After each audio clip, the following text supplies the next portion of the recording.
Magnus Carlsen against Ian Nepomniachtchi from round 4 of Norway Chess. So this is a little taste of what might happen in their World Championship match in November. Very exciting to see these two players and how they're reacting to each other at the moment. So they played a classical game. Carlsen was white. He played e4. It was a Berlin variation by Nepo. And, well, it was quite tense, but pretty even. And it ended in a draw, which meant they went to an Armageddon game. So, here we are. Carlsen with 10 minutes with the white pieces. Nepo with 7 minutes and black. So, white in a must-win situation. Black has draw odds, so let's see what happened. It's a steady start. And they get one of these, I don't know what you call it, Grunfeld. It starts out as a Reti, but it goes into a kind of Grunfeld Fianchetto variation. Magnus has some experience with this line. It's pretty solid for white. You claim the centre, but black plonking the knight on e4, and it's hard for white to shake control of that square once the bishop comes to f5. So it feels as though black is doing all right here, but both sides are okay. So bishop e4 is a nice move. So if the knight moves, then you can exchange bishops, which generally should be nice for black, slightly weaken the king. Queen e2. Fairly recently, Carlsen and Duda played. Duda played knight d7 here, but was a bit worse after this. Queen found a nice square. A4 from Nepo. I mean, I don't know whether Nepo realised that they were following stuff that had been done before, but anyway, let's have a look. Rook c1. Takes on b3. And takes on 8-1, so some exchanges, and queen b6. c5 has been played here before, and that does look like a very sound move. That's not a bad move, but queen b6 also pretty good. Looking at that pawn on b3. b4 from Carlsen. And here is where Nepo goes wrong already, actually. I mean, these pawns look quite impressive. So if black knocks one of them out, then that gives black decent control over these squares. So, for example, here, and knight a6. And I think black is fine here. Because that knight, well, at the moment, there's potentially a threat here, but actually I think it's more likely the knight will spin back to c7. And can look at b5, also d5. And if e4 comes, then that will weaken the d4 pawn quite severely. So black's minor pieces here, I think, look pretty good. And that offsets white's slight space advantage in the middle of the board. So b4 has just been played. That's a strong pawn setup. And yeah, like I said, I think Nepo should have knocked that one out. But knight d7 now. This pawn wedge here is very powerful because this pawn is going to push forward. Well, first of all, rook a7 starts the pressure here. And really to counter this, I mean, white is going to play b5 and start the press on the queen side. To counter this, black needs to play e5, and that's just not possible here. e5, that can be taken. And white just remains a pawn up there. So queen b8, queen a2. So you can see, I mean, this is strong, and the queen can potentially come in here with b5. It's very powerful. So Nepo tries to hit back in the middle with e5. The problem is black's pieces aren't really set up to make anything of this. So b5, the initiative continues, of course. If that's taken, then this pawn caves in.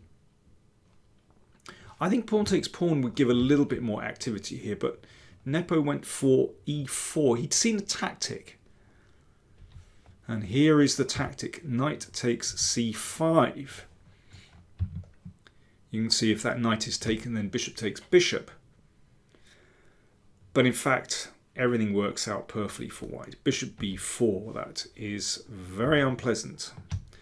That's definitely a pin and win moment. Knight a6, bishop takes rook, bishop takes bishop. So Carlsen is the exchange up. There's a slight temporary difficulty. That knight has broken communication between queen and rook. Nevertheless, there are actually two ways for white to win. b6 is good here. And as we'll see, rook takes b7 is also good. Carlsen had a bit of a think here before he made his move. I'll come back to this moment later. But he had calculated this. And this is a winning endgame. Obviously, if the queens are exchanged here, then the pawn goes through. So queen b8. So queen takes pawn. Now, white is a pawn up, but look at every single one of black's pawns. They're on a light square, and in combination with queen and bishop, this is fatal for black. And the fact that it's opposite colored bishops doesn't make any difference at all. The best that black can do here is exchange queens, otherwise, well, I mean, this is dropping anyway, and potentially this one. So queen d6, force an exchange of queens, and now very simple, the bishop comes in to b3 to take on d5, and then potentially e4 as well. So here Carlsen wins a second pawn, and the problems persist. All the pawns still on light squares. Now, if the king just trotted over here, well, black's king would trot over, and then actually you can't really make progress. So what white has to do is to squeeze a bit on the king side, and this is a really nice starting move. I mean, of course, for a top player, this is pretty simple stuff. Nevertheless, it is very attractive. So if pawn takes pawn, then bishop takes, and then with two connected passed pawns in the middle, that really is fatal for black. King f6, h4, I really like this. So basically, the pawn threatens to come to g5, which would fix that pawn there. And then the king could march around here, because there would always be a threat to play bishop g8 and take on h7, or even if black got in h6, then that pawn would be vulnerable as well. So this is a very nice threat. So therefore h6 gets a pawn on a black square. However, this creates a fatal weakness to black's pawn chain. Okay, that's just a tidy move, king g2, and now here we go, h5. So because the pawn has moved up to h6, then g6 can be undermined, which undermines this one, which undermines this one. There is a chain reaction here.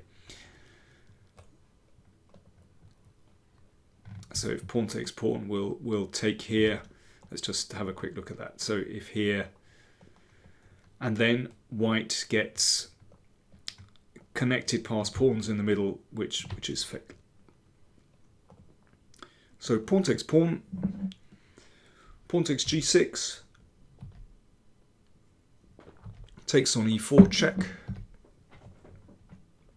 f4.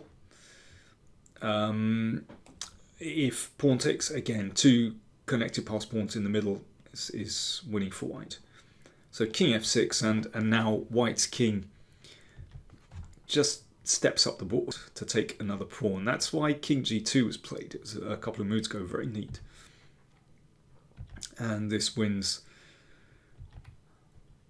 Now this is a nice moment, because if king takes, then the bishop could come here. Is that in time? Takes here, yeah. Bishop d2 and takes here and here is actually rather annoying. So what Carlsen does first is just flick in b6. And here Nepo resigned. If bishop takes pawn, then king takes, and the king chases the pawn and wins that one.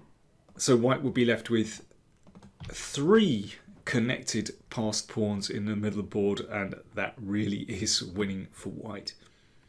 What a beautiful demolition. Magnus made it look easy. Wow. Could we see something like that in November? Well, if Nepo gets it wrong, yeah. Carlsen said after the game, "I'm not too thrilled about the classical game, as I felt that at some point I was putting some pressure. At least I played a decent Armageddon game today. Everything that I can gain before the World Championship is of course nice." So he's talking about that little psychological edge against on Nepo. And he was asked about why he thought for such a long time. He thought for about a minute and a half before he went in for rook takes b7. I mean, he doesn't have an alternative here. He explained that he wanted to make sure it's 100% winning. Well, fair enough. You know, if you've got the time, that makes sense. And also, I thought it would be nice to torture him a little bit. Wow. There you go. That's fight and talk from Carlsen. So that's just the first shots fired before the World Championship match in November.